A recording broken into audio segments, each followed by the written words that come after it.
kapalaran ng Scorpio ngayong araw ng April 6, Scorpio. Sinasabi po dito na nagiging emotional ka daw po sa ngayon, Scorpio. At parang ikaw ay napapagod. Magpahinga daw po kayo, wag istressin ang sarili.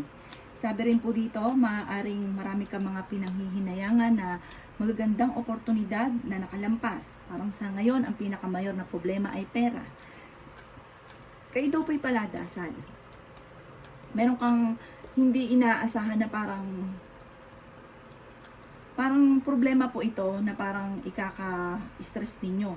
Sabi po dito, ipagdasal ito para hindi ito magkatotoo. Meron ka ring pagsubok na pinagdadaanan na matutuldukan. Kayo daw po ay fighter na tao. Sabi po dito sa mga single, may paparating na tunay na pag-ibig, may proposal din na magaganap. Sabi po dito ay napakarami mga magagandang oportunidad ang hindi inaasahan